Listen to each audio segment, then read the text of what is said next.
नमस्कार दोस्तों, जय श्री कृष्ण, राधे राधे।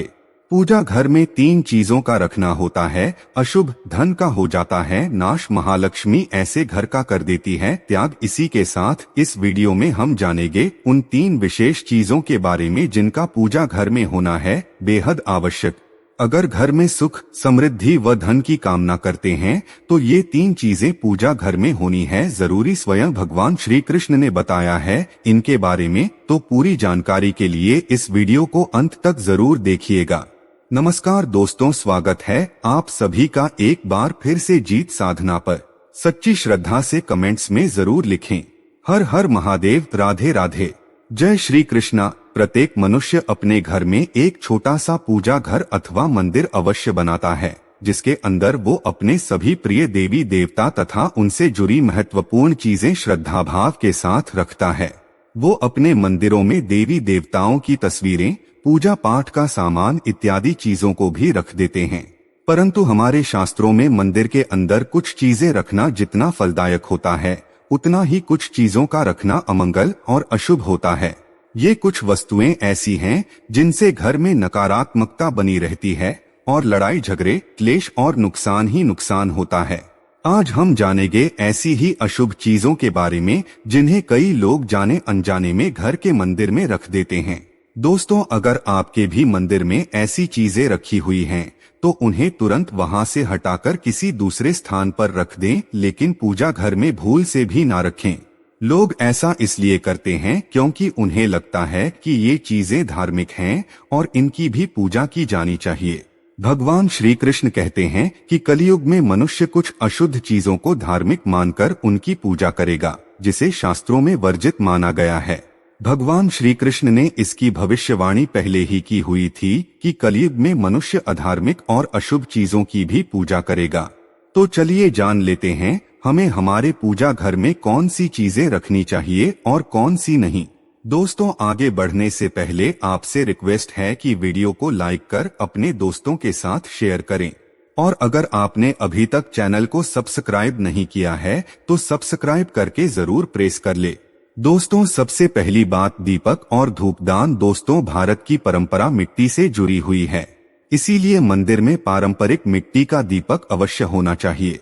अगर आप मिट्टी का दीपक नहीं रख सकते हैं तो धातु के दीपक का उपयोग करें। अगर भगवान में आपकी आस्था ज्यादा हो तो आप उपला रखकर गुड़ और घी का धूप भी दे सकते हैं। ऐसा करने से घर में सुख शांति बनी रहती है।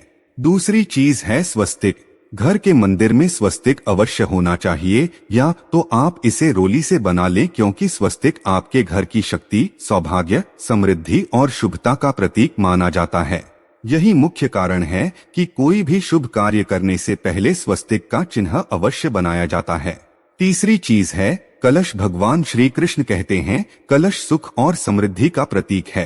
अपने मंदिर में रोली कुमकुम से स्वास्तिक बनाकर उस पर ये मंगल कलश अवश्य रखें। ऐसा करने से घर में सदैव समृद्धि बनी रहती है और ऐश्वर्य की प्राप्ति होती है। चौथी चीज है शंख। बहुत ही कम लोग जानते हैं कि शंख की उत्पत्ति समुद्र मंथन के 14 रत्नों के साथ हुई थी। इसी कारण से शंख मां लक्ष्मी को अत्यंत प्रिय है।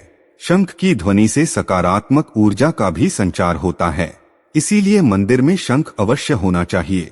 शंख की घर में उपस्थिति से मां लक्ष्मी भी प्रसन्न होती है और उस घर में कभी भी धन की कमी महसूस नहीं होती। पांचवी चीज है घंटी। मंदिर में आपने घंटी अवश्य देखी होगी, क्योंकि घंटी को शुभ माना जाता है। इसीलिए जिस घर के मंदिर में घंटी की आवाज होती है वहां का वातावरण शुद्ध और पवित्र बनता है। जिसे घर में पूजा के दौरान घंटी बजाई जाती है, उस घर के आसपास की सभी नकारात्मक शक्तियां दूर हो जाती है और साथ ही सुख समृद्धि के द्वार खुलने लगते हैं। तो दोस्तों, ये है वो वस्तुएं जिन्हें घर के मंदिर में जरूर रखना चाहिए।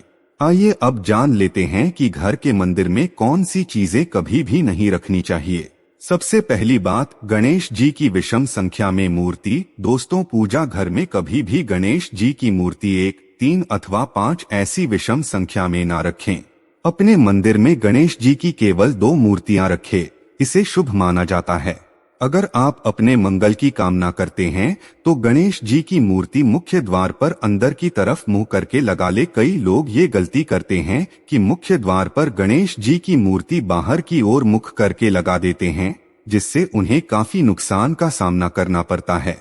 अगर आप चाहे तो मुख्य द्वार के दोनों ओर लगा दे या फिर मुख्य द्वार के अंदर की ओर लगाइए, लेकिन खाली बाहर की और कभी भी नहीं लगाना चाहिए। दूसरी चीज, टूटे हुए चावल। अपने मंदिर में कभी भी टूटे हुए चावल ना रखें। इसके साथ ही पुराने चढ़ाए हुए चावल अधिक समय तक ना रखें, ये नकारात्मक ऊर्जा फैलाते हैं।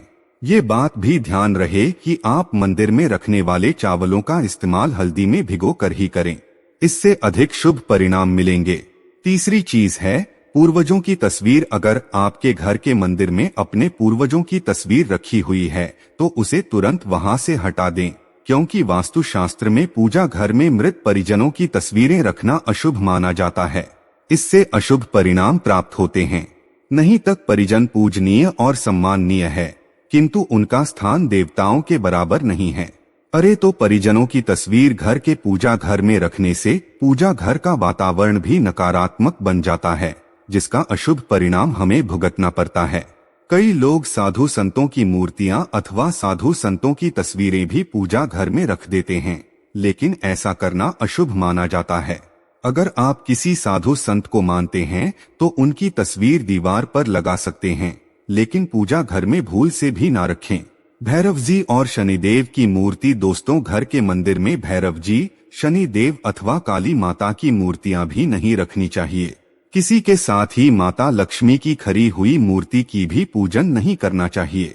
माता लक्ष्मी सदैव ही बैठी हुई मुद्रा में होनी चाहिए, तो इस प्रकार से हमें पूजा घर में इन मूर्तियों को नहीं रखना चाहिए।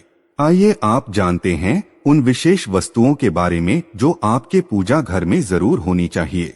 इन चीजों के पूजा घर में होने से घर में होती है धन की वर्षा, माँ लक्ष्मी करती है ऐसे घर में स्थायी रूप से वास। दोस्तों, पहली चीज है गंगाजल। हमारे शास्त्रों में गंगाजल को अत्यंत पवित्र माना गया है, इसीलिए पूजा घर में गंगाजल का होना अत्यंत आवश्यक है। गंगा नदी सभी पापों को नष्ट करने वाली तथा सभी व्याधियों का नाश करने वाली है। इसीलिए अगर आपके पूजा घर में एक तांबे के छोटे से पात्र में आप गंगाजल भरकर रखते हैं तो इससे आपके पूजा घर की शुद्धता बनी रहेगी और आपको आपकी पूजा का संपूर्ण फल प्राप्त होगा। दोस्तों, दूसरी चीज है कलश। शास्त्रों में कलश को पूर्णता का प्रतीक माना गया है। चाहे वो सत्यनारायण की पूजा हो, दीपावली हो, नवरात्रि का पर्व हो या फिर किसी भी प्रकार का उत्सव हो तथा मांगलिक कार्य हो, कलश की स्थापना किए बिना सब कुछ अधूरा माना गया है। पूजा में कलश का उपयोग देवताओं का आह्वान करने के लिए किया जाता है। ईश्वर के सामने तांबे के कलश में पानी भरकर रखना इतना शुभ होता है कि अगर हम अपनी रोज की पूजा करते समय भगवान के सामने तांबे के कलश में पानी भरकर रखें तो उसका चमत्कारी प्रभाव हमें अवश्य देखने को मिलता है।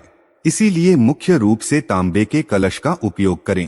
पूजा में अगर किसी सामग्री की कमी रह जाए तो परेशान ना हो या पूजा बीच में ना छोड़े। ऐसे में भगवान को चावल और फूल चढ़ाए और मन में ही उस चीज का ध्यान करें। प्लास्टिक की बोतल में या किसी भी अपवित्र धातु के बर्तन में गंगाजल कभी भी नहीं रखना चाहिए। अपवित्र धातु जैसे एल्यूमिनियम और लोहे से बने बर्तन, गंगाजल तांबे के बर्तन में रखना शुभ रहता है। केतकी का फूल शिवलिंग पर अर्पित नहीं करना चाहिए। किसी भी पूजा में मनोकामना की सफलता के लिए दक्षिणा अवश्य चढ़ानी चाहिए। माँ लक्ष्मी को विशेष रूप से कमल का फूल अर्पित किया जाना चाहिए और अगर आप ये शुक्रवार के दिन करते हैं तो कई गुना लाभ मिलता है। इस फूल को 5 दिनों तक जल छिड़ककर पूर्णतः चढ़ा सकते हैं। हमेशा इस बात का ध्यान रखें कि कभी भी दीपक से दीपक नहीं जलाना चाहिए। दोस्तों, शास्त्रों के अनुसार जो व्यक्ति दीपक से दीपक जलाते हैं वो रोही होते हैं। घर के मंदिर में सुबह और शाम को दीपक अवश्य लगाएं। एक दीपक घी का और एक दीपक तेल का जलाना चाहिए। पूजा में दीपक सही जगह रखना चाहिए। घी का दीपक हमेशा दाईं तरफ और तेल का दीपक हमेशा बाईं तरफ रखे। जलपात्र, घंटा, धूपदानी जैसी चीजें हमेशा बाईं तरफ रखनी चाहिए। तो दोस्तों, आपको ये वीडियो कैसा लगा हमें कमेंट में जरूर बताएं। वीडियो को लाइक करें, अपने दोस्तों के साथ शेयर करें और अगर आपने अभी तक चैनल को सब्सक्राइब नहीं किया है तो सब्सक्राइब करके बेल आइकॉन जरूर प्रेस कर ले। जल्द मुलाकात होगी अगले वीडियो में, तब तक के लिए सभी भक्तों को हर हर महादेव, राधे राधे। धन्यवाद।